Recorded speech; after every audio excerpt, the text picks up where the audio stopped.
arī tuvajos austrumos un arī ģeopolitiskajā situācijā siltumapgādes noturība ir īpaši svarīgs apstākļus, kas ir jārisina gan enerģētikas sektoram, gan politikas veidotājiem, gan politiķiem, jo tā ir ļoti būtiska ietekme uz tautssaimniecību un kopā uz ekonomiskiem procesiem vispār Latvijā. Un mēs arī redzam, ka, kā teikt, lētāk apgādāt laikmetā Rīgas siltumapgādē ir noslēdzies, un šīs cenas ir ļoti dinamiski svārstīgas un mainīgas un ļoti sensitīvas uz ģeopolitisko ietekmi. Pareizais risinājums ir meklēt diversificētus un plašākus risinājumus, lai saglabātu šo noturību un konkurētspēju. Un tad mēs Rīgas siltumu arī redzam nedaudz plašāk, kā enerģijas aprītes sistēmas platformu. Tālāk. Un vēlamies šodien pastāstīt par drošu konkurētspēju siltumapgādes pakalpojumu Rīgas siltuma izpratnē.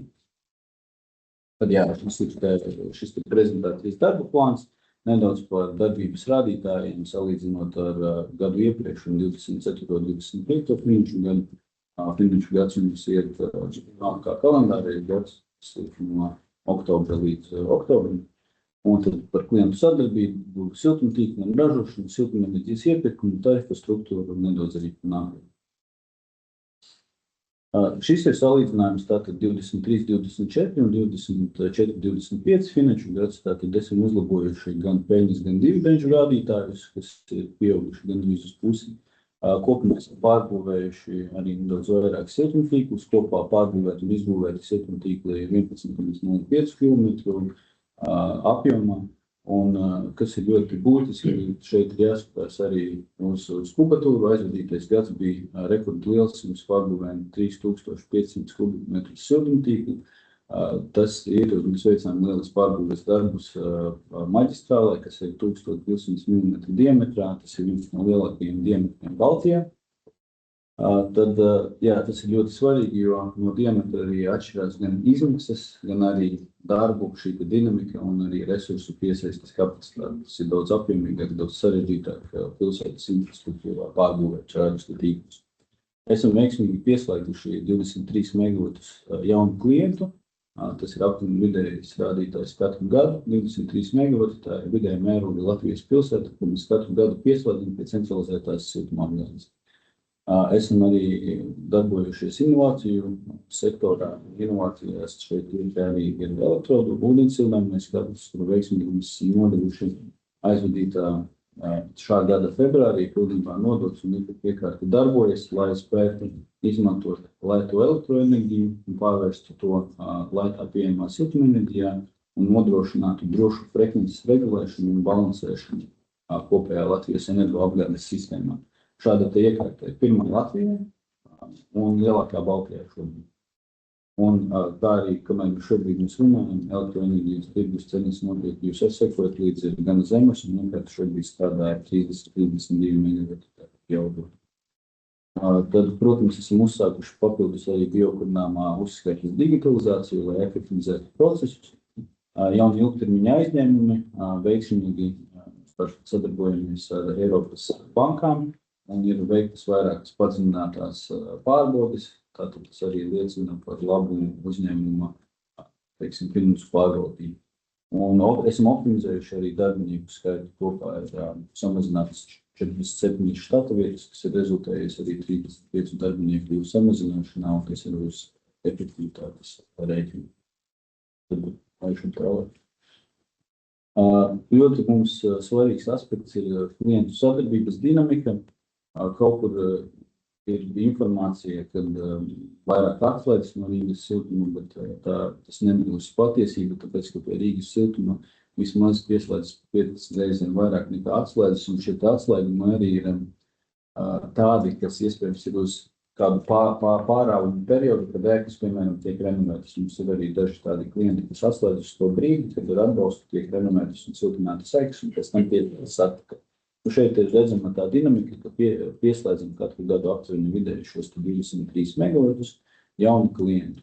Un atslēgumi, piemēram, aizvadītajā gadā bija 0,8 megavati, un kā jau arī minēju, tas nav skaidrs zināms, un viņi nepieslēgsies atpakaļ, mēs sekojam līdzi, un, protams, noteikti mēģinam noturēt un pieslēgt papildus.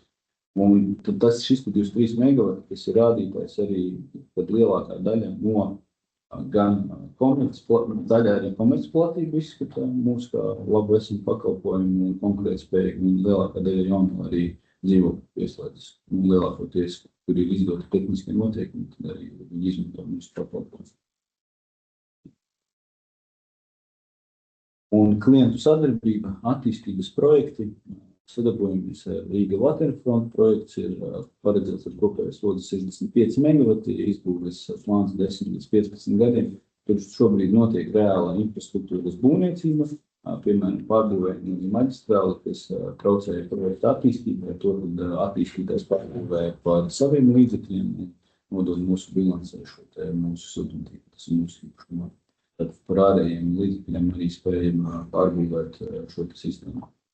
Tad ir apbūves kvartāls Stokneses prospektā. Šis ir arī lielisks piemērs energoefektivitātei, jo mēs izbūvējam 4. paudzes pazeminātas temperatūras siltumtīklus. Tātad siltumtīkla maksimālā temperatūra T1, kas tiek padota uz ēku, ir 80 grādi. Kā to iespējams panākt? To iespējams panākt ēkas ir mūsdienīgas, energoefektīvas un ir lieli šie lielāki vai radiatori vai tiek izpildīts kā siltās grīdas tādā izpildījumā.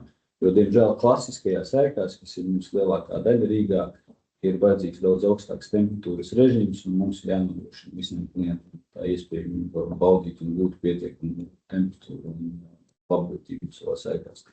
Tad arī skatāmies plašāk, paplašinām centralizēto siltumapgādes zonu Torņakalnā, Lucavas salā, Ķīpsalā, un ir sadarbības projekts ar RTU pieslēgšanu, apjomīgs projekts. Šogad plānojam izbūvēt un pieslēgsim pārējošs darbs no šī gada uz nākošo, pieslēgsim arī RTU pie centralizētās siltumapgādes, par ko RTU ir arī ļoti priekšīgi, strateģiskā tikšanās. Viņi augstu vērtē, ka viņiem nevajadzēs pašiem vairs apkalpot savas gāzes skatumājas un viņi būs pie centralizētās siltumapgādes sistēmas. Veiksmīgi esam arī noslēguši vienu ļoti zīmīgu projektu ārpus Rīgas, kas ir kopējo siltumslodzes 5,6 megavati, arī šie pazeminātie 4. paudzes siltumtīkli. Skopiņos, Vilpuru novadā kopā piesauktas 16 daudz dzīvokļu ēkas. Tātad šis arī lielisks starp pašvaldību sadarbības projekts.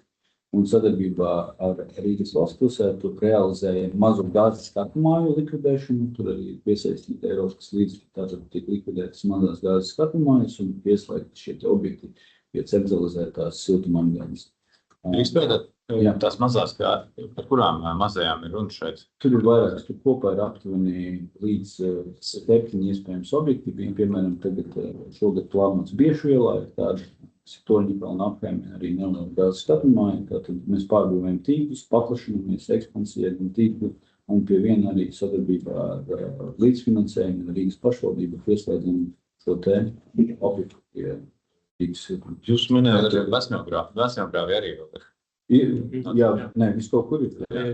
Mums kopā ir, mēs pieskarsimies arī tālāk prezentācijā, mēs izstāstīsim, cik daudz mums ir objektu, katru māju kopā mums ir. Interesants jautājums, tie 11 kilometriem izbūs, jūs tur minējāt gan jaunu izbūvēt, gan modernizēt. Cik ir modernizēt, cik ir jaunu izbūvēt no tiem 11? 5 modernizēt. 2,6 bija jauni. 2,6 aptuveni. No tiem, jā. Tas svarīgākais ir uzsvars, ka mēs palielinājām gadu iepriekš šis apjoms pieauga, kas ir būtiski un mēs veikuši to pieaugumu. Gadu iepriekš bija 8, ja? 10,86 bija šis te tagad 11,05, nedaudz lielāks šis te pieaugums. Tad ir 3,5 reiz lielāks tas kubatūra, jo šis ir svarīgākais, ko lielāks trases mainījām tās 1200 km trases, kas ir, protams, tur mega projekti. Par to kubatūru jāpasaka, ka mums bija, mēs apmēram kilometru 1200 trases dzelzceļa ielā nomainījām, kas ir ļoti apjomīgs gan investīciju objekts, 5,6 miljoni, gan arī laikietilpīgs un sarežģīts darbs, jo, lai, piemēram, 100 diametra caurvadu, ko iespējams arī citreiz plasmasas veidā integrēt siltumapgādē, var vienkārši teorētiski tā teikt izritināt plasmasas caurvadus, piemēram, 50 metrus. Šeit ir apjomīgi metināšanas darbi, paaugstināta bīstamība ar 2 peļņkrāniem, šie caurvadi jāceļ, jāgadina kopā un jāiegrib iekšā pilsētas infrastruktūrā, kā apkārt pārvietojas iedzīvotāji un arī transporta kustība tiek nodrošināta. Tas ir tas svarīgākais, kāpēc mēs gribam vērst uzmanību, ka tie 11 kilometri ir svarīgi arī kādu dienu caurvietoju rekonstruēt. Tas ir ļoti būtisks kilometrāžu vienības to apkārt. Jā, ejam tālāk.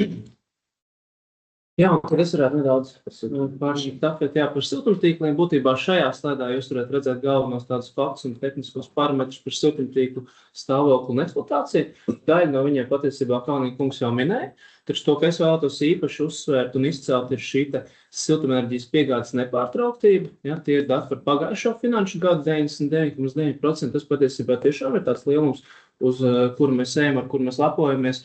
Un patiesībā, kas mums ir arī viens no noteicošajiem KPI-iem, mums pašiem izteikts. Pie tā vēlos arī tomēr atgādināt, ja, piemēram, šī pati apkurss sezona, kuru vēl šobrīd arī noris, bija stipri vēsāka, piemēram, arī janvārs un februārs izteikts vēsas. Janvārs, kā mēs atceramies, bija principā vispār vēsākais pēdējo 10 pat vairāk gadu laikā.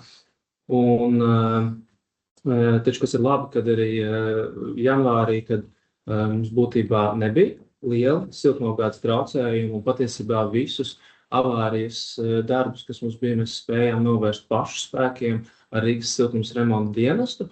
Un patiesībā arī atslēgumi bija, tur bija maksimāli līdz 4-5 stundām vairāk. Patiesībā tiešām ļoti labi tehniski mēs spējām tikt ar tiem galā. Jā, tas ir viens no tādiem noteicošiem. Un vēl pie šīs siltumenerģijas piegādes nepārtrauktības, teiksim, veids, kā mēs to sasniedzam, ir divējādi. Ja? Viens ir tas, ka ir šī ātrā defekta novēršana, viņi iet kopā pirmkārtām ar to, ka mēs tehniski precīzi nosakam tieši, kur ir konkrētais plīsums. To mums palīdz mūsu kontrolsistēma atrast, ja? Un noteikti kā arī mūsu tehniskais personāls. Un tad pēc tam jau ir tāds 2 pakāpju veids, kā mēs novēršam defektus vai pašu spēkiem, vai arī piesaistām mums ir sadarbības partneru līguma organizācijas. Savukārt vasaras laikā mēs jau uz priekšu skatāmies un veidojam plāns. Arī šobrīd ir praktiski jau ir vasaras remontdarbiem plāns ir gatavs 3 etapos, kur tiek sadalīti visi atslēgumi un tiem klientiem, kuriem karstais, kuri tiek skarti, ja, tad tiek speciāli izbūvēti pagaidu siltumtīkli, visu pagaidu tīklus izbūvē mūsu remonta dienestus un attiecīgi uz vasaras periodu caur pagaidu siltumtīkliem nodrošina karsto ūdeni. Un tas ir veids, kā mēs sasniedzam šo ciparu. Varam tālāk iet. Nākamajā slaidā šeit ir būtībā īsi apkopoti galvenie tādi attīstības projekti, kā jau Kalniņa kungs minēja. Labi, augšējā stūrī jūs redzat, tas ir šis Dzelzavas ielas pārvads, jā, maģistrālais pārvads M11, kurš tika pārbūvēts, jā, 1200 diametra caurvads. Pie šiem darbiem, ko es vēlētos vēl papildus izcelt, ir tas, ka caurvadu nomaiņa un pārbūve patiesībā ļoti detalizēti tiek vērtēta. Veids, kāpēc mēs izvēlamies konkrētos caurvadus, kurus tad galvā pārmaiņa. Mums jau ir vēsturiski ieviesta speciāli, tur ir punktu sistēma, ja, attiecīgi tiek vērtēti konkrētos posmos, kad ir bijušas avārijas, kādi defekti ir bijuši, ir tehniski atzinumi, ja, uz vietas attiecīgi apsakojot, un personāls pastāvīgi monitorē un seko līdz siltumtīkliem. Un tad attiecīgi, jo vairāk ir šie punkti sasniegti, tad tie darbi tiek nākamajā finanšu gadā virzīti jau iekšā mūsu remonta darba plānā. Un tad savukārt, kad notiek konkrēti remonta darbi, kas vēl pozitīvi, ka mēs vienmēr vērtējam un skatāmies, ja mēs varam tos caurvadus izvirzīt projām no ielu braucamajā daļām, ja, ārpusē, ja, lai, teiksim, pēc iespējas izvairītos, lai tālāk satiksmē netraucētu šīs te akas un kameras. Ja. Tas būtu galvenais. Jā, tā par ražošanu pāris vārdus priekšā pusē varam redzēt, ka mēs esam kļuvuši zaļāki salīdzinot ar 2020. gadu, kad mums bija tikai 30% atjaunojamās enerģijas kā biokurināmās. Šobrīd tie ir 56%. Jāatzīst, mēs esam nedaudz apstājušies biokurināmā attīstībā, tāpēc, ka uz laiku bija neskaidrība. vai šķelba būs ilgspējīgs kurināmais Latvijā vai nebūs, tad nākamā gada beigās. Tad tomēr Eiropa ir apstiprinājusi, ka vēl vismaz līdz 40 gadam šķelba būs ilgspējīgs kurināmais. Līdz ar to mēs šobrīd jau plānojam atkal atsākt biokurināmā katlamāju turpmāku būvniecību un sasniegt līdz pat 80–90% siltumenerģijas ražošanu no biokurināmā. Jāsaka, ziemā, siltajā dienās, vasarā un siltajā laikā pavasars rudens, mēs 100% visu varam nosegt ar biokurināmo un neizmantojot fosīlo kurināmo gāzi.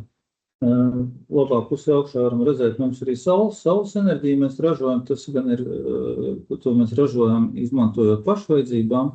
Atlikums siltumu mēs mēģinām pēc iespējas vairāk izmantot. Mums ir visās centrālēs uzstādīti dūmgāzu kondensatori un arī lielas jaudas absorpcijas tipu siltumsūkņus. Arī mēs izmantojām, viens no tiem ir uzstādījis šeit pat Imantā, kad varēsiet redzēt, kad iesim apgaitā arī Zasulaukā un Ziepniekalnā mums ir šie te lielas jaudas siltumsūkņi, kur mēs atgūstam siltumenerģiju netērējot papildus kurināmā un tālāk.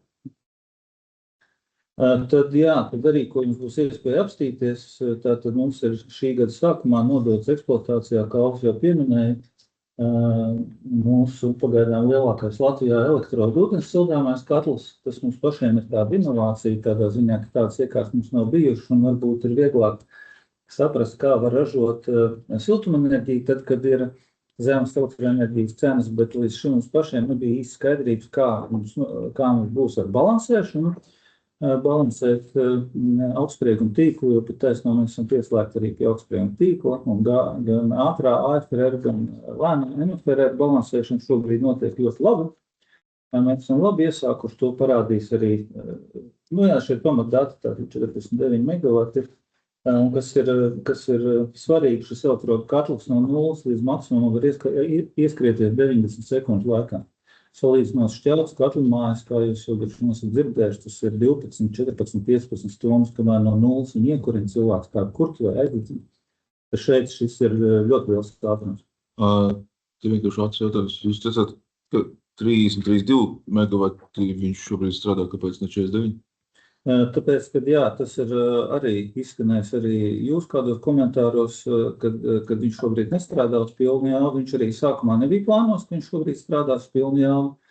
Tāpēc, ka mums transformators atļauj 35 megavatus tikai novadīt sistēmā, un jau šo projektu uzsākot, šis projekts bija gan ar transformatoru nomaiņu, gan ar elektrokatlu uzstādīšanu. Mēs neuzstādījām 35 megavatus elektrodu katlu, tāpēc, ka mums pieslēgums kā tāds atļauj 50, bet mums transformators neatļauj. Un mēs zinājām, ka mēs transformatoru tik ātri nomainīt nevaram, bet tas nekas, mēs tāpatās uzstādām šo 50 megavatu elektrodu katlu, viņam cenas ļoti līdzīgas. Tas ka 20 megavatu elektrodu katlu praktiski neatšķirās no 50 megavatu elektrodu katlu. Un tāpēc šobrīd viņš ir uzstādījis 50 megavatu elektrodu katlus. Mums transformatoru nomaiņas projekts ir praktiski gatavs, jau pabeigts saskaņot. Un es domāju, ka šī gada laikā mēs arī plānojam nomainīt transformatoru, un tad jau viņš strādās pilnībā. Kāpēc jūs nemainījāt vienlaicīgi? Mēs viņu uzsākām vienlaicīgi, bet transformatoru šī projektēšana un iegāde ir ilgāku procesu.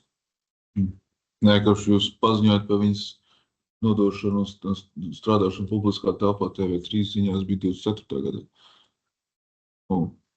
24. gada beigās. Mēs tas plāns un arī biznesa plāns bija kopā izstrādās gan ar transformatoru nomaiņu, gan ar elektrodu katlu uzstādīšanu. Tas mums bija kopā gan biznesa plāns. Man arī papildinot Eliņa kungu, jo atmaksāšanās periods arī mums ir rēķinājis, visi ir ierēķinājis. Tas ir biznesa plāns. Mums ir attīstības plāns, mums nomainam šo transformatoru, tas ir viens etaps, nākošais etaps ir paralēli arī projektējam akumulācijas sistēmu, mēs uzstādīsim lielajos akumulācijas sistēmu, nedaudz mazāk nekā teica 2, bet jau līdzvērtīgi, tagad projekts ir izstrādes stadijā, mēs meklējam risinājumu, cik lielu jau palīdzikuši tā akumulācijas. Nē, es vienkārši, man interesants, mums bija diskusija mašīnā par šo. Tas loģiski ir, ka šādas var uzstādīt ne jau tikai vienu, bet arī, es domāju, ka visā Latvijā tas būtu vērtīgi. Tikai pieslēgumi. Jā, tas nav jūs tik jautājums, es domāju, tas ir daudz pilsētu jautājums. Tāpēc mēs no komisijas viedokļa saprast, kāda vai ir vajadzīga kaut kāda regulējuma maiņa no regulātora, iekļaut šo produktu sistēmā. Kā jūs viņu šobrīd izmantojat? Jā, tur viņi varētu mums regulātori notiek aktīvas tikšanās par šo jautājumu. Jā, es saprotu, ka Kulgar mums jautā, tas saistīts ar to, kā mēs to varam iekļaut tarifā. Tādas jautājumas. Tas, kas ir... Pagaidām nav tāds, līdz šim esošs regulējums, vai ir? Par to tarifu, tas ir tā kā, nedaudz es paņemšu to telpu, plašāks stāsts ir. Siltumenerģija atšķiras tarifu metodikā, salīdzinot ar to, kādas ir pārējie enerģētikas nozari. Tas ir gāze un elektrība. Ar ko tā galvenā atšķirība ir, ka gāze elektrībai viņiem ir tā saucamais regulatīvais rēķins un ieņēmuma griezti. Ko tas būtībā nozīmē, kad tad, kad viņi taisa tarifus, viņi var plānojot, es tādos vienkāršos vārdos, viņi plāno aptuvenos ciparos un tā skaitā dažādas kapitāla ieguldījumus, ko viņas veiks. Un, attiecīgi, ja tas realizēja dzīvē, un viņi tos kapitāla ieguldījumus veids, kā viņus, nezinu, tur būtu elektrotu, atlas vai kurš cits, tas automātiski sāk, tad, kad ir realizēts, tas sāk savu dzīvi tarifu, un tu viņš tā kā, tu atgūsti kā uzņēmums no tā gala maksātā. Siltumenerģijas metodika ir tā, kad mēs ieliekam tikai, mums nav regulatīvais rēķins, mēs liekam tikai tos saucamos vēsturiskos datus, un mums tarifa caurskatīšana, ja tas mums priekš Rīgas siltuma vidē 9 mēneši, mazākiem uzņēmumiem noteikti, es ticu, ka tas ir ātrāk. Tas nozīmē, ka principā visu laiku tarifā ir salīdzinoši veci dati, kas nav salīdzinām ar to, kāda ir faktiskās izmaksas vai faktiskie ieguldījumi bijuši konkrētam uzņēmumam. Un šis ir tas, ko mēs kā nozare kopā ar LSOA cenām. Mums šobrīd ir caurskatīšana ar SPRK par metodikas grozījumiem, ka mēs aicinām, ka tā metodika ir sevi jāietver šīs visas inovācijas. Jo pretēji, ja nebūs tas izdarīts, vienkārši nenotiks šīs inovācijas adekvātā ātrumā visā valstī. Jā. Jo sanāk tā, ka mēs ieguldam, bet caur tarifu tu iegūsti aptuveni pēc 2 gadiem tikai to efektu, un tu to pirmo 2 gadu izmaksas, tu viņas tā kā neredz. Tas, ko mēs esam izdarījuši, mums ir tā regulatīvā smilšu kaste, ka varbūt jums ir bijusi iespēja iepazīties. Mēs uz to esam aizgājuši ar elektrodu kāklu.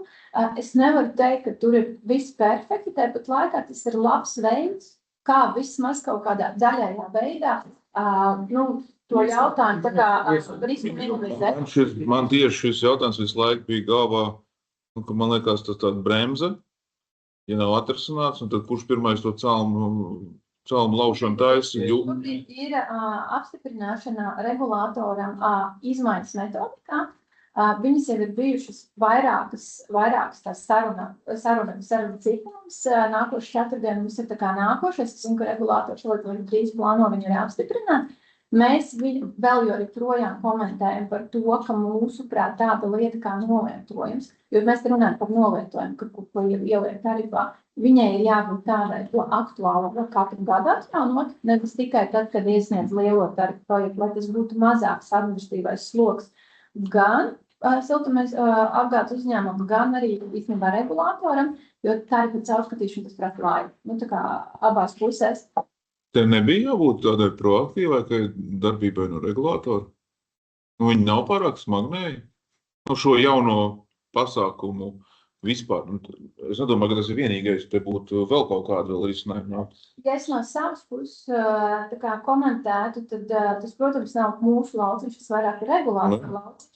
Tāpat laikā arī regulātoram ir noteikti normatīvi akti, pēc kuriem viņiem jādarbojas. Manā izpratnē tas viens no viņu tā prizmu, kuru viņi skatās, ir tas, lai gala patērētājiem būtu maksimāli zemākā cena. Attiecīgi, viņi skatās ar prizmu, maksimāli zemākās izmaksas, ko tad iekļaut tajā tarifā, kas ir saprotam ar deleģējumu, kas viņiem ir uzlikts. Ja tur būtu jāpārskata, tad es vienīgais skatījos no tās.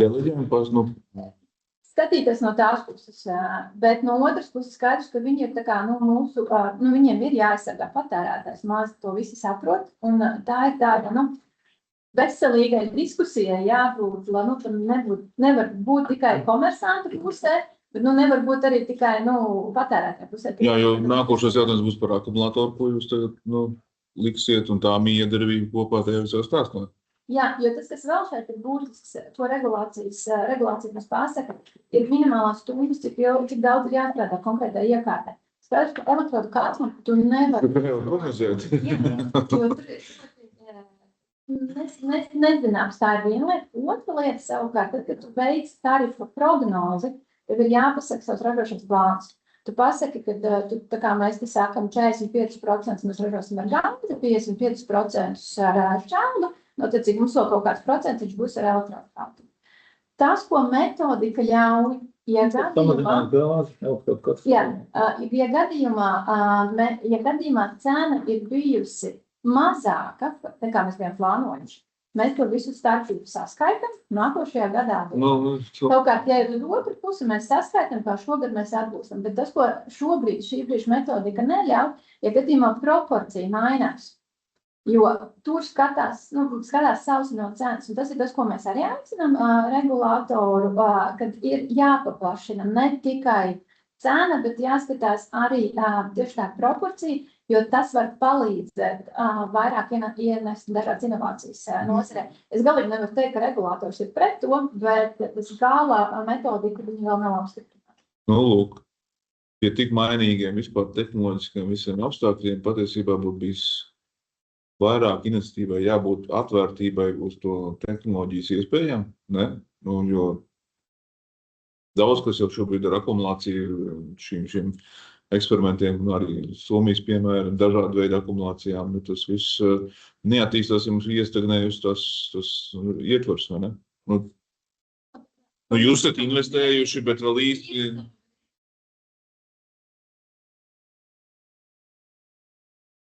Es redzu, ka tas, kā regulātori šobrīd potenciāli maina metodi, var pavērst to, ka tas sakārtosies.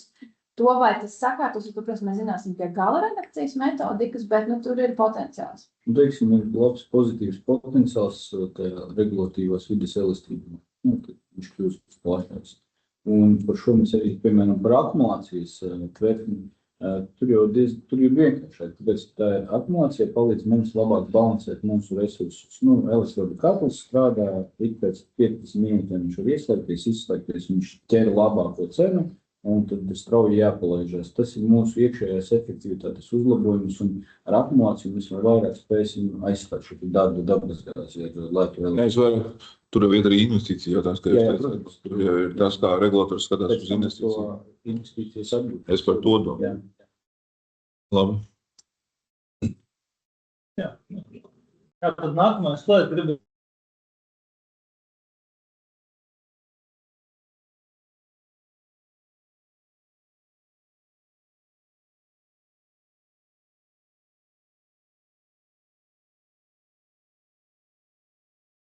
Megavati. Un tā kā es teicu, ļoti ātra reakcija, tā, kad AST paprasa, ka vajag regulēt, tad šeit ir notikusi regulēšana elektrodu katlam uz leju, no AST puses tas saucās regulēšana uz augšu. Ātri elektrodu katls ir nometis jaudu un gāzes katls ir automātiski pacēlis jaudu. Un tad mēs varam redzēt, cik sinhroni viņi strādā. Un šī laika posmā, kad elektrodu katls 30 megavatiem strādāja, gāzes katlam ir bijusi 0. Tas ir jūsu ūdens sildāmais katls? Jā, tas ir mūsu ūdens sildāmais katls, kas ir aiz TS sienas, un zaļais ir blakus gāzes katlam stāv elektrodu katls. Un tātad to, ko mēs baidījāmies paši nedaudz no tām balansēšanām, kā būs, tas šobrīd strādā pilnīgi automātiskā režīmā, to komandas dod augstsprieguma tīklus. Augstsprieguma tīklus dod zaļajam komandu, tad elektrodu katlam, un gāzes katls mums norēģē un nokompensē to visu. Tātad šobrīd, teiksim, šī periodā, tur, kur ir 30 megavati, ir bijusi lēta elektrība, un šeit ir balansēšana nostrādājusi, jo mēs esam... Līdz cik ir jums lēta elektrība? 50. Šobrīd. Pie šī brīža. Kad jūs slēgat iekšā?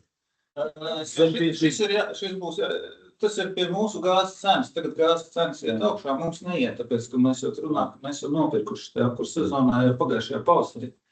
Ja mums gāzes cena būs augstākas, uz nākamo kurs sezonu, tad tas spēle droši vien arī būs lielāks. Un tad mēs varam jau sākt ar elektrodu katrs. Vienkārši atbildot 52 uz leju, elektrodu katrs ir izdevīgs. Dabasgāzes starp. Pie šī brīža gāzes cenām tas ir iedārās. Jā, bet šī brīdī, teiksim, ir nostrādājums balansēšana. Tas par elektrības cenu jūs runājat, ja? Jā, 52 eiro, tas ir elektrības cena. Mēs piesakam 52 eiro, ja ir zemāks, teiksim, 50 eiro, tad mēs slēdzam iekšā elektrodu katlu. Mums ir lētāk ar elektrodu katlu nekā dedzināt gāzi, jo gāzē vēl arī pieskaitāmās izmaksas viss nāk tā. Un šajos brīžos, kad elektrodu katls kaut kā ir nostrādājis, nozīmē šeit, teiksim, mēs esam mūsu elektrību, ko mēs pērkam, mēs esam pārdevuši par daudz lielāku naudu kādam citam, kam viņi ļoti vajadzēja, un tāpēc tādā veidā nostrādā balansēšanu, un tāpēc mums ir izdevīgāk ieslēgt gāzes katlu, jo mēs pārdodam savu elektrību par lielu naudu, mums tā nauda ir, mēs tāpēc piekrītam apturēt elektrodu katlu un ieslēgt gāzes katlu. Tā kā šitas grafiks parāda, ka elektrodu katlu šobrīd ļoti labi strādā. Es domāju, tādiem katliem būtu jābūt ne tikai vienā vietā, bet visā Latvijā. Mēs paši no tādas balansēšanas nedaudz baidījāmies, īpaši no AMFR, no ātrās balansēšanas, kas šobrīd ir. Turklāt, tā kā šitas jāiemācās. Tas process. Un tad var likt nākamos. Tur ir algoritmi. Jā. Algoritmi ir viens, un otrs, piemēram, ir mūsu vispār hidroliskā sistēma. Tas ir arī... Tur vajag akumulātoru. Jā, akumulātors, bez akumulātora ir sarežģītāk, jo tur ir jābalansē ar vairākām iekārtām. Tad šķeltas kārtu. Mēs parādīsim tās iekārtas dabasgāzes katlu un elektrodu. Vasaras periodā, kad mums ir bāzes ogles 100% biomasa, tad mums būs jākonkurē atkal šis cenu slieksnis mainīsies, un mums ir ar elektrību jāizkonkurē biomasa. Protams, neskaitot šo te frekvences regulēšanas pakalpojumu. Ejam uz priekšu. Jā, ejam uz priekšu.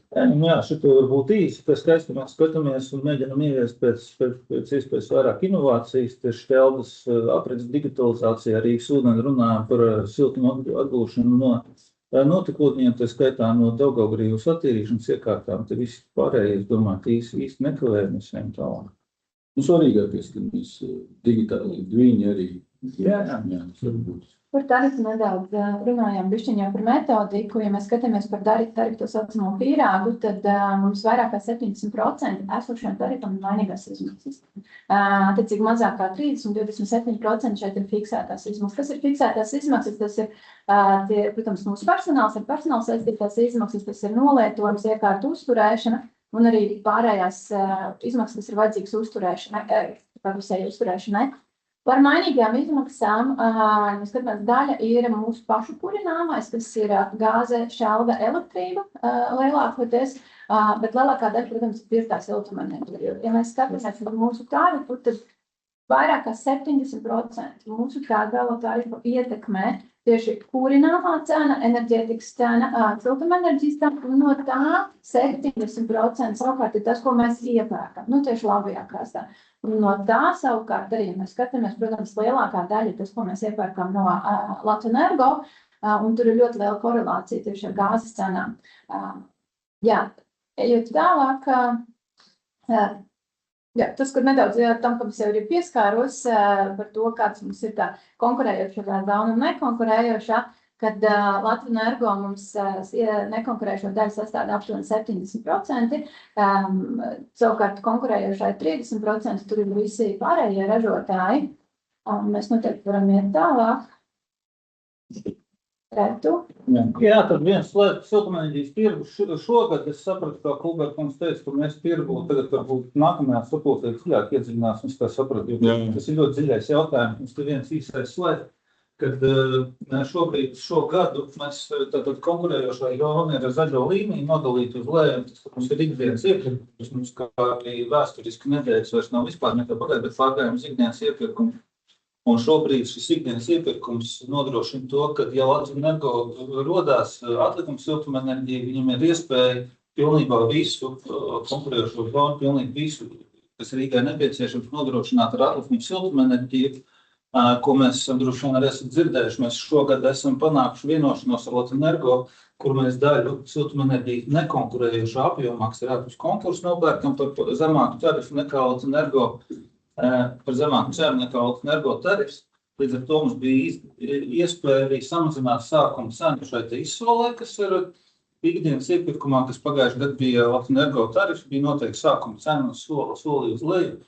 Šobrīd tie ir jau izskanējuši 60 eiro, ko mēs Latvenergo esam vienošanos noslēguši, un ar to iet uz leju. Līdz ar to mēs plānojām un arī redzam šobrīd faktiski ir šis samazinājums konkurējošā apjomā. arī tā. Tad tur sākums cena parādās jau zem tiem 60, ja sanāk tā, ja? 60 šobrīd ir sākuma cena. Nu, es Un, pa 60 mēs nepērkam, zem 60, jā. Un pagājušajā gadā mēs redzējām, ka šajā, kas mums bija ikdienas iepirkumā, tad Latvenergo iestartēja 50% no dienām. Tātad 50% no kā visi šķeldes ražotāji baidījās, ka būs tā, ka vienu dienu iestartēs, vienu dienu iestartēs, vienu dienu. Un, kā jau zinu, šķeldes sākumā nevar izslēgt. Pagājušajā gadā pierādīja, ka tā nebija. Bija 50% no dienām, jā, bet viņas nebija pa kārtām. Līdz ar to šķeldes katru mājas varēja pielāgoties. Un tad šķeldes katru mājām arī bija atstāta zona, lai viņas pilnībā neslēgtos ārā. Ja gadījumā katru dienu būs jāslēdzās, lai viņas var palikt darbā, kas bija nedēļas iepirkumos, un tas līdz ar to tuvinājās Latvenergo tarifam, ko mēs sapratām, ka tas nav labi. Līdz ar to šogad mums ir piedāvāts šis brīvprātīgā pastāvīgā jauda visiem neatkarīgiem ražotājiem, kas vairs nav ne tuvu Latvenergo tarifs, kas ir, ko mēs paši aprēķinājām pēc mūsu katru mājas, bet pēc SPK, pēc formulas, ko mēs SPK bijām iesnieguši, tad gan bija par jaudu samazināšanu, bet šeit mēs to formulu pielāgojām. Tas ir, tā cena ir 45,24 eiro, kas ir zema cena, līdz ar to mēs piedāvājam. Varat izvēlēties, jūs zemu cenu, bet paliksiet darbā. Varat neizvēlēties. Bija, kas izvēlējās, bija, kas neizvēlējās. Tad līdz ar to tad mēs visās zonās plānojam samazinājumu šogad, un tagad kā tirgus strādā, mēs redzam, ka šis samazinājums arī nodarbojas. Nākamā strādāt. Šis ir labs slaids salīdzinājums tam, ko kolēģis mums stāstīja, var redzēt. Iepriekšējos periodus, tās ir kā aktīvās apkurses sezonas, šī apakšējā līnija, tums zilā, kas ir pārējie neatkarīgie ražotāji, ir ļoti tuvu teca līnijas, tecas cenām.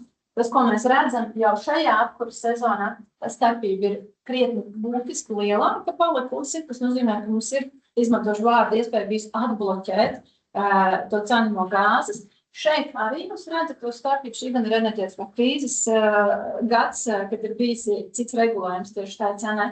Tas, ko mēs sagaidām, kad ar enerģētikas likuma grozījumiem, kas SPK veidos to formulu priekš cenu griestiem, ka tam vajadzētu šo situāciju vēl uzlabot. Tas ir tie apli, ko jūs tur domājat? Tas ir domāts vienkārši, lai pievērstu uzmanību konkrētiem periodiem, ka tā momentā... Tie vienādi periodi. Tās ziemas, jā? Jā, kā sākās apkurses sezona, tā Oktobris. uziet pie gāzes Aprīlis. Kā sākās apkurses sezona, tā uziet pie gāzes tarifu, jo apjoms. Un šeit mēs pirmo gadu redzam, ka viņš vairs neuziet pie tā gāzes tarifu, viņš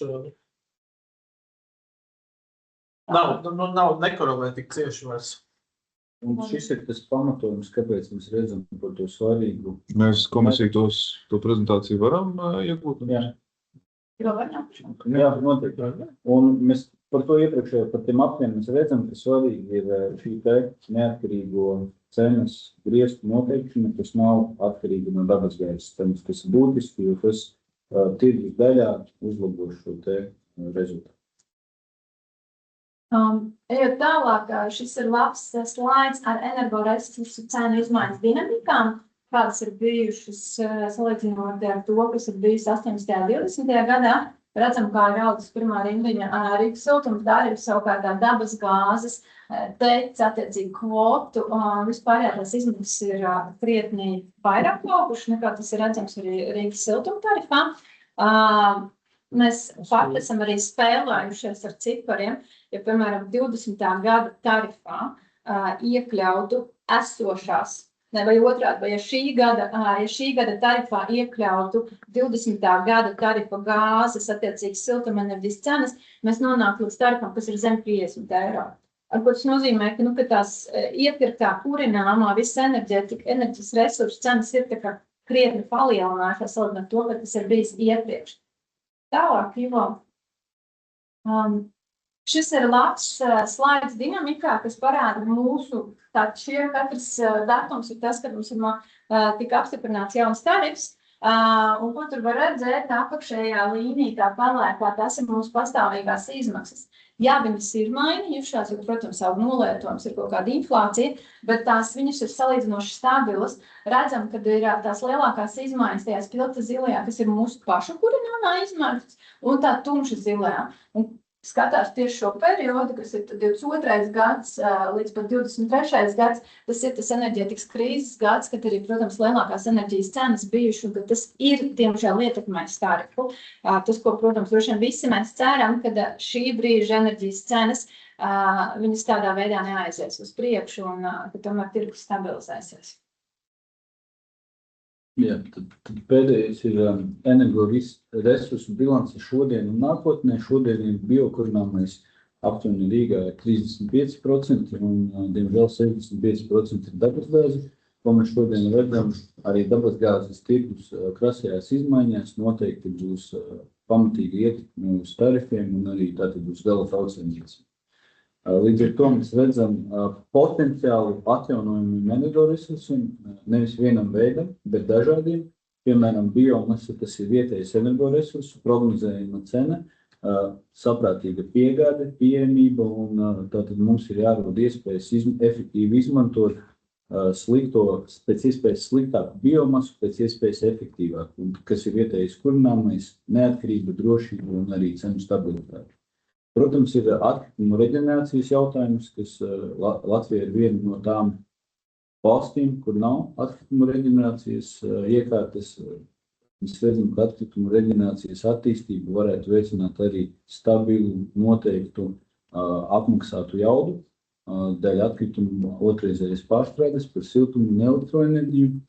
Elektrība, mēs šobrīd ar mūsu šo pirmo iekārtu elektrodu katlu elektrību ienāk jau ne tikai kā elektroenerģija, bet jau kā kurināmais siltuma apgādē, un līdz ar to attīstoties vējums, saulē un atjaunojumiem citiem resursiem, tā kļūst pieejamāka, efektīvāka un mums ir jāspēj izmantot.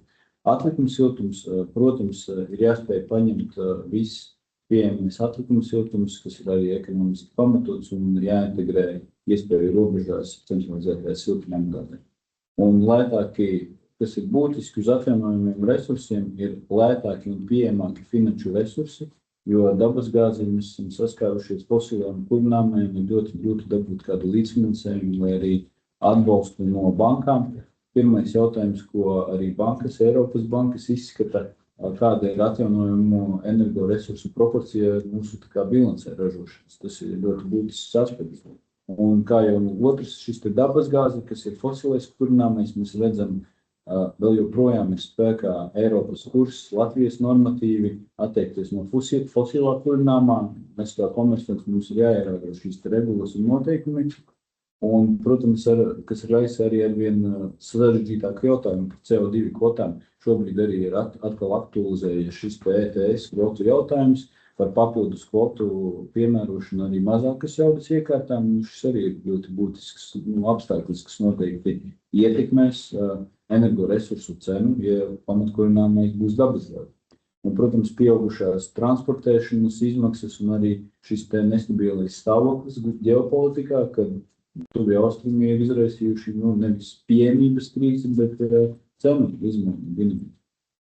Papildinot kolēģi nedaudz ar cipariem, un tas, ko minēja par atkritumu reģenerāciju, kaut kā par piemēru, Tallinā 20% aptuveni vajadzīgā siltumenerģijas tiek nodrošināta ar atkritumu reģenerācijas siltumu par 20 eiro. Tā cena ir būtiski zemāka nekā tas, par ko mēs varam iegādāt. Jā, bet viņi ir iepirkti fiksēta tarifa. Viņiem ir cits modelis, cits modelis. 10 gadu līgums. 10 gadu līgums, jā. Viņā vispār tādas iespējas nav. Arī viņā ir liela daļa, kas nāk no atkrituma reģenerācijas. Mēs šajā jautājumā, kā komisija vispār no tādas vispārējas politikas skatāmies.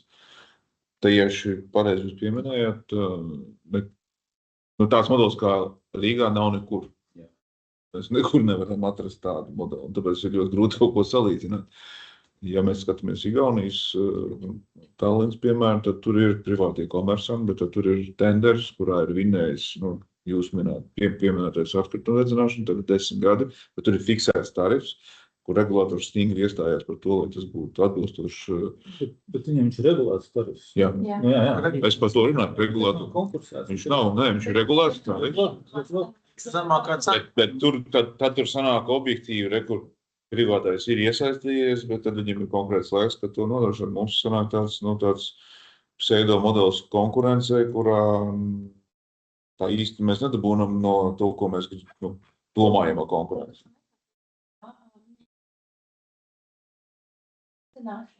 Viņi spēja iesaistīties tajā tirgu un piedāvāt zemākas cenas nekā biomasas.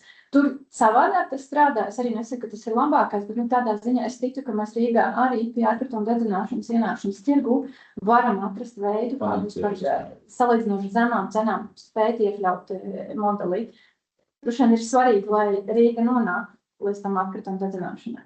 Jo Rīgas modelis, ko viņš paredz, ka mēs spējam integrēt. Mēs esam kā operators darījuši diezgan daudz un gandrīz pat visu, lai mēs spētu integrēt atkrituma siltumenerģiju no koģenerācijas stacijām. Jo tas tiešā veidā pirmais ir tātad elektroenerģijas, nodokļu tirgus, un pēc tam otrais ir iet pēc tam siltumenerģijas tirgus.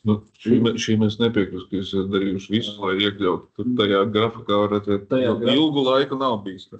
Tagad jūs to darat. Mēs jau arī jums kā atbildēs sniedzam, šie preventīvie soļi jau no 21. gada bijuši, tātad siltuma darbībā savas kompetences un par plašāk robežās, lai veicinātu šo tirgus attīstību. Tā kā mēs arī jūsu PIK-komisijas sēdēs noteikti arī sekojas līdzi arī, kad, manuprāt, konkurences padomu arī minēja, ka Rīgas siltums ir arī diezgan aktīvi iesaistījies šo jautājumu risināšanā, ka mēs esam vienmēr bijuši atsaucīgi šeit, ka bija kaut kāds, ja pareizi es atceros, tā kā tas ir būtiski. Kāds ir bijuši tās vidējās siltuma iepirkuma cenas janvārī un februārī šogad? Vidējās cenas ir bijušas, tā kā es minēju, kad izsola sākuma cena 60 eiro un Latvenergo iesaistīšanās ir ļoti līdzīga tā kā pagājušajā gadā, un pat nedaudz lielāka, vairāk nekā 50% no dienām. Un tad, kad Latvenergo iesaistās šajā iepirkumā, tad ir sīva konkurence, un tad mēs redzam, ka mums vidēji mēs iepērkam aptuveni par 25 eiro. Siltumenerģija, tas ir 50% no dienām, tad mēs viegli varam sarēķināt 60 plus 25 dalīts ar 2. Nu, vidējā cena mums ir zem 45 eiro, kas ir ļoti līdzīga cena, kā arī Lietuvā tiek iepirkta siltumenerģija, un Lietuvā ir labi tas, ka Lietuvā katru mēnesi, jūs zināt, regulators nosaka šos cenu griestus.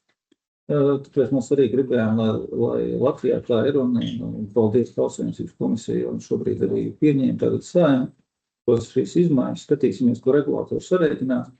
Bet, tad, tā kā es teicu, pagājuši gadu arī Latvenergo iestartēja 50% no dienām, pagājuši gadu tā maksimālā latiņa bija Latvenergo tarifs, ko nopaļot, bija 70 eiro, un cena nogāja apmēram līdz 30 eiro, kad Latvenergo iesaistījās, tad vidējā cena bija starp 70 un 30. Šogad janvārī un februārī viņi ir starp 60 un 25. Viņi ir zemāk nekā pagājuši gadu, jo tas startups jau ir zemāk. Ok, paldies. Bet ir precīzi, mums ir jāaprēķina, mums mājaslapā arī ir šīs iepirkuma visu cenas, gan janvārī un februārī jau liktas, un vēl mums diezgan precīzi iezīmē 25, 24, 24, 90 un līdz 60 šī robeža. Tad mums bija, mēs redzējām jūsu informācijā, ka jūs plānojat 50,000 eiro iepirkumu par tarifu metodikas izstrādi. Ko jūs ar to domājat tieši? Dokumentēt, mums tas ir jau tā kā procesā, jo, ko es minēju, ir jau notiek izmaiņas. Ir kaut kāds pirmais vairāk piedāvājumi, kas ir bijuši no regulatora tarifa metodikas izmaiņu. Tas, kam ir domāts iepirkums, ir konsultanti, lai mums palīdz pareizi, precīzi sagatavoties, lai mēs varam precīzāk sagatavot argumentus un tādā veidā. Tāpat laikā šobrīd pirmšķiet mums ir izskatāt, ka mēs to visu summu arī neiztērēsim, jo mēs redzam, ka mēs esam finālā un mums ir diezgan daudz. Tas ir regulatori. Nu, tas ir Finālā ir saruna ar regulātoru, jo jāatzīst, tas, ko es gribu uzsvērt, ka mēs šo sarunu ar regulātoru esam sākuši jau pirms tam, ka vispār regulātori bija uzsācis metodikas izmaiņas. Mēs par to, ka ir nepieciešams mainīt metodiski, esam vairāk aktīgi runājuši, gan neformālās, gan arī formālā komunikācijā caur vēstulēm. Mums ir prieks, ka regulātori bija uzsācis pagājušajā pavasarī vasarā metodikas izmaiņas. Šobrīd tas process iet no iepriekšējā gada jāņem. Sanāk, līdz šim mirklim ir kaut kāds 9 mēneši pēc metodikas izmaiņas. Nu, ir sagaidāms, ka drīzumā tas tiks finansēts. Bet papildus, kāpēc arī vajadzīgas šīs konsultācijas, tas ir savā veidā taisnības starp industrijām, mēs pārzinām siltumenerģiju, bet šeit ir par kopējo regulatīvo vidi, un šeit ir jaunie pakalpojumi, arī elektrotirgus balansēšana un to integrēšana. Mums ir kā jauns pakalpojums, tāpēc mēs šeit nepārzinām precīzi, tas ir jauns un tas ir visai industrijā. Mums bija, mēs diskutējām ar akcionāriem, es gribēju paprasīt jums, tad beidzot martā ir apstiprināta gaida vēstule? Mums ir akcionāri sapulcē, kas bija kārtējā, ir vienota gaida vēstule. Jā. Ir? Un vienbalsīgi. Jā, vienbalsīgi. Nobalsoja visi pēc akcionāri. Mēs komisiju varam saņemt? Mums ir protokols vēl procesā, bet Viņš es notiek. ticu, ka mēs kā vēstuli nosūtīt. Jo tad, kad būs viss parakstīts, tad mēs sagaidām arī, ka mēs viņu ieliekam mūsu mājaslapā. Okay. Jā, lūgums komisijai mums vienkārši tas ir parakstīšanas procesā, tik līdz parakstītā, visi parakstīt, mēs varam noteikti padalīt. Ok. Apsveic. Tas ir svarīgi. Vienbalsts esam, jā, šeit. Tas, man tas, ka nebija viegli starp tādiem īpašiem akcionāriem. Tā. Jā.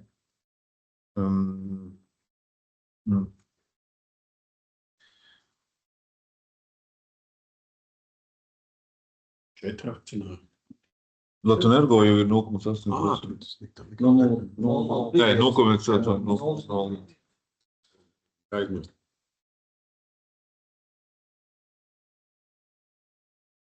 Te ir jautājums, jūs minējat par to šķeldu un aiziešanu, un es gribēju precizēt, šeit jūs, tas no Rīgas enerģijas aģentūras prezentācijas, man vienkārši nav citu jūsu datu. Te ir tas apjoms, ko jūs ar šķeldas šo, kas jums šeit imantā salīdzināt, un te ir tas, gāzes katlu apjoms, ko jūs izmantojat. Es skatījos aptuveni ir 70 miljonu eiro vērta gāze šobrīd sadedzināt imantā šeit bez biokurināmā. Tad jūs gribat pārēt biokurināmo, es saprotu pilntiesīgi, un kas ir objektīvi mūsu Latvijas lokālais kurināmais, jā, bet es gribēju paprasīt, vai jūs spētu ziemas pīķī šobrīd, jūs šobrīd nespējat, vai ne? Jūs ar biomasu nespējat. Jūs biomasa praktiski šobrīd, kā es redzu, jūs viņu bāzes jaudā, jo cik es esmu iemācījies, tas ir pareizais veids, jo viņa ir dārga tehnika, kur nedarbināt nav tā kā liederīga. Dārgāk, lielāks. Šķeldi ir grūti piegādāt, grūti transportēt gāzi, viegli piegādās, viegli transportējās. Jā, tāpēc tāda tehniska iespēja nepastāv dedzināt viņu šeit, šajos pīķos. Saprotam, mēs vēl šobrīd kvotas neiepērkam, kā Rīgas siltums. Mēs vēl izmantojam, kas mums ir piešķirtās, bet ļoti, ļoti drīz samērā mums arī pašiem būs jāmaksā. Un tas krietni sadārdzinās tās kurināmā izmakšana, mēs skatāmies gāzi kā kurināmo. Bet tas, ko mēs paši var pieņemt un datot balstīts lēmums, mēs veicam aprēķinus, lai saprastu, kas mums kā Rīgas siltumam ir kā uzņēmumam un gala patērētājiem izdevīgāk, jo ļoti iespējams, ka mums ir vērts investēt šķeldas kāpumājā, kaut arī viņas 100% cauru gadu nedarbotos, bet gala produkts potenciāli ir izdevīgāks. Es saprotu. Ja jūs tehniski prasiet par to pīķu nosakšanu, bet tas tie tikai no tehniskās puses, tad to iespējams panākt labāk ar akumulācijas tvēru. Tādā veidā tomēr biokurināmā stācija var strādāt lēzināt, kas ir tas liekais, attiecīgi var iekļūt. Jā, bet zimā tāpatās, jūs to nevarat atšķelt, tas ir, manuprāt, ļoti neliederīgi. Jā, bet uz šo jautājumu vienkārši atbildi mums ir jābūt drošiem mums klientiem, jebkādā brīdī jānodrošina droši nepārtraukti siltumapgāde. Un, protams, ka kaut cik procentāli, tāpat kā visur Tallinā, Viļņā, tāpat ir kaut kāda daļa pīķi, slodzeni, gāzes katli, gāzes tehnoloģija. Pilnīgs pareizi. Jā, Es neoponēju. gāzes tehnoloģija ir, un mēs viņu, protams, Es neoponēju, es pilnīgi piekrītu tām 4 nedēļām gadā, kad, vajag, tad, objektīvi vajag. Bet kāpēc, tad man ir jautājums. Tas gāzes apjoms ir 7 miljonu eiro apmērs. Kāpēc jūs šo te lielāko daļu, jo pīķi ir skaidrs pīķis un nav liederīgi nevienus dārgu tehniku tur turēt tikai dēļ pīķi. Bet kāpēc šo jūs esat atteikušies un neizmantojat jūsu tecis, 3. lielāko teci? Kāpēc nav? Es nekādu objektīvu loģisku skaidrojumu nevaru saprast. Kāpēc jums turbīna, Rolls-Royce turbīna stāv neizmantota pie visām iespējām, kas bija? Jo jūs šeit vienkārši sadedzināt gāzi, bez nekāda cita produkta. Kāpēc tā? Jā, tā tad runājot par koģenerācijas energobloku, droši vien varēsim arī viņu šobrīd apskatīt. Viņš šobrīd, kā jūs zināt, jau esat dzirdējuši, viņš ir konservēts. Jā. Koģenerācijas energobloks mums pēdējo reizi darbojās 2022. gadā. Mēs jau laicīgi sākām domāt, ko mēs varētu darīt ar šo energobloku, un jau 2021. gadā mums tika noslēgts līgums ar ārējiem konsultantiem par izpēti, lai mēs veiktu tehniski ekonomiskos aprēķinus, ko darīt ar šo iekārtu. Tātad tika ņemt vērā arī gāzes katlu darbība, esošo koģenerācijas energobloku rekonstrukcijas atjaunošanu. Un pēc visiem aprēķiniem tomēr, diemžēl, arī 22. gads bija tāds, kad gāzes cenas gāja augšā.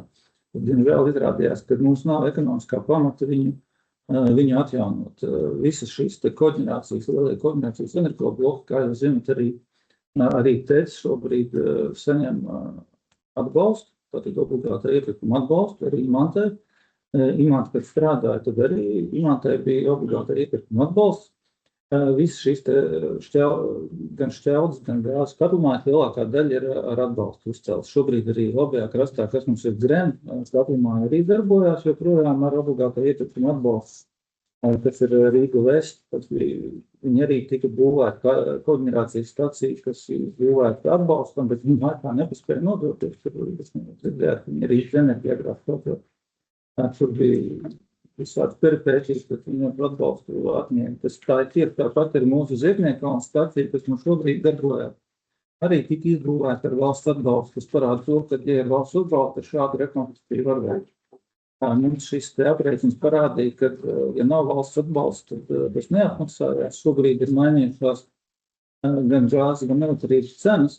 Mēs vairāk kārt esam ziņojuši arī padomē, kāda varētu būt plāni ar šo te mūsu koģenerācijas energobloku, bet nekad mēs arī padomu neesam spējuši pārliecināt tieši tāpēc arī, ka šis balansēšanas tirgus nebija skaidrs un jāpiebilst vēl viens, kad viņi tika izbūvēts šis koģenerācijas bloks 2006. gadā, un viņš tika izbūvēts darbam pilnīgi patstāvīgā slodzē. Viņu pogu nospiež un ieslēdz, un viņš ziemā, un viņš visu laiku strādā. Viņš neslēdzās, viņš tehniski tam nav.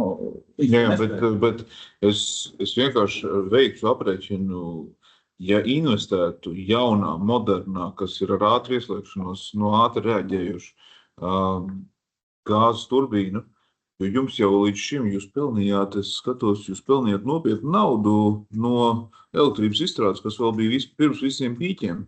Jums bija 13 miljonu gadā ieņēmumu no elektrības tirniecības, kad vēl viņa bija vienkārši lēta. Un rezultātā, ja to vienkārši, es zinu, ka jūs neesat burgi, bet ja mēs tajā enerģētikas krīzes mirklī vienkārši viņi būtu darbināti 3 mēnešos, 4 varētu atsist pilnībā visu ieguldījumu jaunās iekārtās. Tāpēc, izskatot uz šo brīdi, jūs tiešām viņu varētu atpelnīt vairāk kārt, vienalga, oik ir vai nav. un vēl balansēšanas tirgu startēt. Es tikai- Jūs šobrīd tā vietā dedzināt vienkārši gāzi ūdensildāmā Šī katlā. iekārta nevar startēt balansēšanas tirgu. Tas, ko es Kāpēc? minēju, tāpēc, ka viņi tika izbūvēti 26. gadā. 26. Es nerunāju par šo iekārtu, es runāju ieguldot jaunā iekārtā. Jaunā iekārtā, Tādu jā. varētu, Tātad mēs startēt, esam veikuši arī tas būtu Latvijas drošības jautājums. Jā, mēs esam veikuši 26. gadā arī tirgus izpēti, kur bija uzaicināts vairākas kompānijas, kas iesniedz savus piedāvājumus. Šie piedāvājumi mums bija no 14 miljoniem eiro, kas ir norekonstruēt veco, bet, kā es teicu, viņi nevar piedalīties balansēšanas tirgu, tas nav pareizi. Vecās piekrīt. Jā, līdz 30 miljoniem eiro. Un tātad šīs investīcijas, kas ir 30 miljoni eiro, mēs arī ne tik liels, bet mēs ņemam vērā. Un šobrīd mums ir tūlīt jau beigsies nākamais ārējais pētījums, ko mums veic ārēji konsultanti, kā stipri rēķinot arī visas izmaksas, bet tur tiek skatīts ilgtermiņa izmaksas, biežas gan gāzes, biežas gan elektrības biežas. Negribu varbūt diskriet priekšā rezultātiem, bet šobrīd tā pirmais, kas mums ir bijis nodevums, neparāda, kad būs ekonomiski pamatot bez valsts atbalsta ieguldīt šos te 30 vai 25 miljonus šīs te turbīnas rekonstrukcijā, lai viņi varētu balansēšanas tirgos strādāt. Vēl nav gala nodevums, kā es teicu. Jā, bet es vairāk par to, ka jūs šobrīd sakat, ka jūs gribat iet zaļā un tā tālāk, bet jūs ļoti lielu gāzes apjomu sadedzinājušies. Milzīgi vienkārši ūdensildāmā katlā. Jebkurš risinājums ārpus šī ir ekonomiski pamatotāks koģenerācijas režīms. Jūs pierādījāt, jūs bijuši pelnījuši no elektrības. Pētījumi parāda, ka šie ieguldījumi neatmaksājas, viņi nav ekonomiski pamatotas. Mēs kā valde nevaram iet pretī ieguldīt šādus līdzekļus, kur pētījumi parāda, ka viņi ekonomiski nav pamatot. Un, kā es teicu, vienmēr ir bijis valsts atbalsts šādu. Tas, starp citu, varbūt arī viens no jūsu komisijas tādiem, nezinu, ko jūs varētu izskatīt. Varbūt tas ir OIK, mums vairāk nav populāri, zinot, kāds bija OIK, cik skaļi viņš viss beidzās. Bet, kā jūs zināt, arī Teksam tagad 28. gadā, ja es pareizi atceros, beigsies OIK. Nē, šo uzdevumu, jā. Jā, un Latvenergo tagad arī ir teicis, ka viņš pat arī nezinu, vai viņš strādā bez atbalsta, bet šīs iekārtas mēs domājam, ka Latvijai ir ļoti vajadzīgs. Un arī šī te, kas ir trešā lielākā iekārta, kas mums aiz sienas stāv Latvijā. Mēs tiešām domājam, ka viņi ir ļoti vajadzīgi Latvijai. Un pirms mēs arī šos aprēķinus jau 21. gadā veicām. Mēs vairākas reizes ar augstsprieguma tīklu tikāmies, un lai mums iedod kaut kādus skaitļus, kā mēs varēsim strādāt, augstsprieguma tīklus, nekad nevarēja nogarantēt uz priekšu, kā mēs varēsim ar viņu strādāt. Vienkārši man šķiet, darbināt koģenerācijas režīmā kaut ko ir daudz labāk par vienkārši gāzes dedzināšanu. Papildinot kolēģi un arī precizējot, uz ko jūs sakat, jā, mēs šobrīd pāris gadus neesam palielinājuši mūsu to saucamo biomasas ražošanu. Tāpat laikā, kāpēc mēs to iepriekš neesam darījuši, mums arī vidējā termiņa stratēģija, tā, kas ir esošā vēl, tas nebija paredzēts, jo bija liela neskaidrība, kas notiks ar šķeldi. Vai šķeldi būs ilgspējīga vai nebūs ilgspējīga. Ir skaidrs, tas uzreiz maina tās perspektīvas. Tas, ko mēs plānojam darīt, ka mēs redzam, ka ir potenciāls tomēr palielināt to ražošanu ar šķeldu, kas arī samazinās automātiski ražošanu ar gāzi. Jā, par šķeldu mēs domājam, bet vēlreiz tādu par šo te koģenerācijas bloku, tad ražojot ar gāzes katlu vai ar koģenerācijas bloku, tad pirmkārt šim koģenerācijam nav iespēja strādāt kondensācijas režīmā. Un, kā es teicu, viņš var strādāt tikai plakani. Un, ja mēs 1 megavatu gāzes katlā patērējam 1 megavatu gāzes, 1 megavatu siltumu saražojot patērējam 1 megavatu gāzes, ļoti nopietnas liederības ņemam tur vērā. Kaut gan mums ir katlā aprīkoti ar dūmgāzes kondensatoriem un siltumsulkni, un viņi ir tuvu vai pat virs 100% strādā šī liederība. Tātad vēlreiz vienkāršot, lai saražot 1 megavatu siltumu, mums vajag 1 megavatu gāzes. Ja mēs to ražojam ar koģenerāciju, mēs ar 1 megavatu gāzes varam saražot mazāk nekā 0,5 megavatu siltumu un mazāk nekā 0,5 megavatu elektrības. Tad mēs varam saražot 2 produktus. Bet mēs varam tikai no 1 megavata gāzes saražot mazāk nekā pusi siltumā un mazāk nekā pusi elektrības. Nē, es runāju par to, ka šeit būtu modernizēta iekārta. Nu, tas viss bija telpa tam bija. Ekonomija nesanāk, jo tā, ja tā Bet jūs varat pārdot 2 produktus no 1. Bet mēs varam 2 reizes mazāk siltumu saražot no tā 1 megavata gāzes. No 1 megavata tikai pus megavata siltumu dabūt koordinēts. Tātad Nu, šī vecajā, jā, bet modernākā tur būtu lielāka liederība. Nu, nē. modernākā būtu, man liekas, tikai viņai būtu iespēja 85. 85. Nu, kopējais, Jā. elektrības un Jā, pats papildināt kolēģi Elmīku, piemēram, standarta koordinācijas ciklus liederība kopējā. Nu, uz abiem produktiem ir 85%, nu, aptuveni vidēji. Aptuveni tā ir pēc visiem ekspertiem noteikti, pēc ko jūs minējuši. Un savukārt gāzes katlā ir 200 mūsu šajā te imantas rekonstruēt bedres gāzes katlā. Kāpēc? Mēs kaut kas dabējam, kāpēc, ka ir dumgāts kondensācija un absorpcijas tipa siltumsūtnes. Tātad ļoti zemes dumgāts temperatūras tiek palastas uztīm. Tātad iekārta ļoti efektīva. degļi arī mums Un arī degļi, jā, pareizi, jā, kolēģis minēja. Līdz ar to tā efektivitāte 10-15% augstāka, bet rezumējot par to turbīnu, ir vairāk kārtīgi veikti aprēķini un arī šobrīd mums veicam Jā, bet- aprēķinus un nav vienkārši iestājies ekonomiskais pamatojums, ka mēs spētu atgūt investīcijas un mēs pēc attiecīgi arī komerces likuma mēs nevaram pieņemt tādu lēmumu, kas neekonomiski. Nu, jūs ļoti laicīgi sākat 21. gadā un aizslēdzat 22.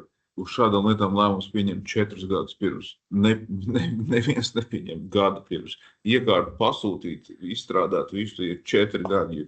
Pirms viņi jums beidzās un jūs konservējat viņu, lēmums par to, ko jūs ar viņu darīsiet, jāpieņem 4 gadu pirms. Vai nu turpinām investēt, vai slēdzam ciet, pārdodam, sagriežam metāliģus vai tā tālāk. Šobrīd nav ne šis lēmums, ne tas lēmums. Tas ir tas mans skatījums uz to. Tad tas nav laicīgs. Maziņš procents par šiem ieņēmumiem, tad jāskat arī kopā. Mums ir Ziednieku un biomasas koordinācijas stacija, kas arī strādā, un tā arī būs šeit elektroenerģijas ieņēmums. Tas ir arī kopā gan OIK tur bija, gan tur tā kā tas nav. Es vienkārši saprotot to, ka jums ir lielākais augstspēļu tīklu pieslēgums. Jūs uzliekat šeit biomasas katlmāju, un tam nav nekāds elektrības ražošanas produkts. Jums ir vienkārši katlmāja, kurā notiek siltuma ražošana. Jums nav nekāda elektrības izstrādes šeit. Jā, šobrīd arī labajā krastā Grens būvē, kā jūs zināt, kurš vien arī jauna katlmāja, bez koordinācijas, un Grens ir ļoti spēcīgs un liels uzņēmums. Es redzu Lietuvā, redzu Igaunijā, tur visi kā standarti ir pieņēmuši neko. Nebūs. Igaunijā Igaunijā nav oļas. Valsts jaunām stacijām plānojas soiks Igaunijā. Plānojas. Elrings arī, cik es zinu, Šobrīd tur nav. ir šeit arī bija papildus līgums vai aptāju par papildus šīm te jaudām, tātad viņiem ir jau kārtīgs garantēts atbalsts šo iekārtu būvniecībai. Un mēs jau arī redzam, Grens un neaktīvais investors, kas ir liels uzņēmums, kāpēc viņi aizgāja uz parastu biomasas katlmāju. Tāpēc, ka noteikti rentabilitāte ir daudz augstāka. Loģiski, taču ņemt izdevīgāko risinājumu. Šeit ir jāsaprot, ka koordinācijas stacija, kas ir uzreiz nepieciešams būvēt visam cita tipa iekārtas. Jums jau ir augstspēļu tīklu pieslēgums. Jums viss ir stāv uz vietas. Tādam Grenam būtu jāiegulda šitajā visā no nulles. Bet koģenerācijā, kas ir šķeltas koģenerācija, tur jau arī tomēr ir pavisam cits tās proporcijas. Tur uz tādiem 20 megavatiem siltumu, tur labi 4 megavati elektrības. Līdz ar to, teiksim, mūsu pieslēgums daudz labāk kalpo elektrokārtu. Labi, mums jāsteidzas priekšā.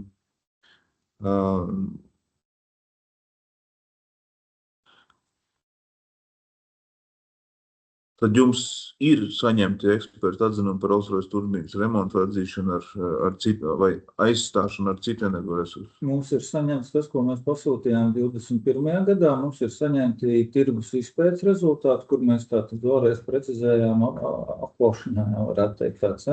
Un šobrīd mums ir procesā izpētes rezultāts, kurš teica, mums ir pirmais tāds pirms nodevums bijis, bet gala nodevums vēl nav. Gala nodevumu vajadzētu būt, es domāju, pat nākamnedēļ.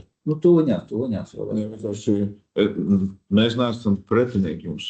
Ja mēs arī varbūt varētu saimnes līmenī palīdzēt. Es šeit skatos arī uz energo, mums arī izmeklēšanas komisija arī par drošības, teiksim. Mēs redzam, ka ja teks un jūs dedzināt gāzi pēc būtības tāpatās, ja? Tas ir fakts. Nu, te nav jautājums par to, ka jūs varat izbēgt no tā kaut kādā mirklī tuvākā laikā. Ja šī gāze, ko dedzināt, būtu liederīga arī no balansēšanas viedokļa, no elektrības ražošanas viedokļa, ja nu gadījumā kāds decentralizēta lieta, nu, tad jums ir tīkls, jums visas lietas ir. Tas ir tas, kas velk visu tīklu. Ja valstiski domājot, šis ir svarīgi. Tāpēc es uzdodu šos jautājumus. Tas nav tāpēc, ka es vienkārši skatos uz šo jautājumu kompleksu. Un šeit jūs sakat, jums ir zaļā kursa jautājums par to, saprotu. Kvotu jautājums nezināms, saprotu. Bankas, kas negrib finansēt, arī saprotu. Jā. Bet šīs ir lietas, ko valsts arī var domāt. Jūs neesat grens, jūs neesat privātais uzņēmums. Jūs esat Daudzi argumenti, manuprāt, mēs noteikti arī atbalstam šādu viedokli. Ja tas ir kopējas tautsaimniecības enerģētikas labā, mums ir, protams, interesi arī no sava viedokļa. Mēs jau arī spējam būt vēl. Tāpēc es vedinu uz to, ka šis ziņojums nav tikai par siltuma jautājumu. Šis ziņojums ir par energo drošību. Ja? Un tāpēc mēs uzdodam šos jautājumus. Ļoti palīdzētu. Tas, ko mēs sākam ar to informāciju un ar to regulējumu, kas ir šobrīd, mēs neesam varējuši pieņemt lēmumu datos balstīt, lai mēs varētu atjaunot.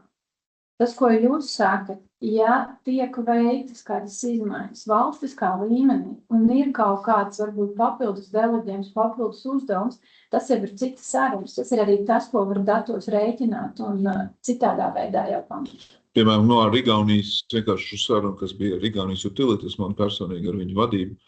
Viņi valstiski dēļ tā, kad bija toreiz apdraudējums atslēgt un vienkārši draudēja Krievija atslēgt gāzes piegādi kā tādu. Tad viņi uzlika par valstisku uzdevumu, jebkur virs 10 megavatiem šķeldas katlamāju taisīt vienmēr koģenerācijas režīmā, nevis daļa oika vai kā savādāk. Bet dēļ tā, ka viņi var spējīgi autonomi bez elektrības apgādes pati sevi apgādāt un ražot siltumu, lai valstī būtu drošība no tā viedokļa, ka, ja gadījumā gāzes piegādes. Tas ir piemērs, kā viņi šo risināja, tāpēc es arī vedinu šo diskusiju. Tas būs tikai tāds, kas ir kā normatīvais, ka tu savādāk nevari, tad var rasties situācijas, ka komersantam varētu vispār nebūt izdevīgi. Tas ticamāk, tas ir jāpēķina. Saprotu. Kādi ir tie cipari? Bet jūsu novērojums ir ideja, manuprāt, mūsu puses ir viennozīmīgi atbalstām. Labs risinājums, vai mēs gribētu palīdzēt Latvijas energoapgādes noturībai, jā, protams, ja tas ir iespējams tur izdarīt labprāt. Vai Rīgas siltums plāno jaunas ieņēmumus vai izdevumu optimizāciju, lai sasniegtu lielāku rentabilitāti? Ko jūs domājat? Tas, ko mēs darām, mēs esam jau arī iepriekšējā gadā uzsākušas, kas arī parādījās šodien sarunās slaidos par tādu efektivizāciju, kur mēs esam pārskatījuši mūsu procesus. Tas noteikti ir kaut kas tāds, kas ir jāturpina. Tāpat laikā, ja mēs skatāmies caur prizmu uz tarifu, tad, protams, būtiskākais efekts ir tieši no mūsu mainīgajām izmaksām, gan mūsu, gan arī mainīgām izmaksām. Un nenoliedzami, ka ir kaut kādas tāpēc saules, tas ir tas, kas ir saistīts ar infrastruktūru un nodrošināšanu pret infrastruktūras. Mēs jau minējām prezentācijā, mums ir 35 amata vietu optimizācija aizvedītajā gadā. Mēs skatāmies arī, protams, plašāk ar katru gadu vējam uz priekšu un mēģinām savus procesus optimizēt, paplašināt šos te digitālos risinājumus, digitalizāciju un virzamies uz priekšu arī autoparku optimizējumu, ejam plašāk arī šis te autoparku arī ieviešana, lai būtu arī drošība un vietējais resursi.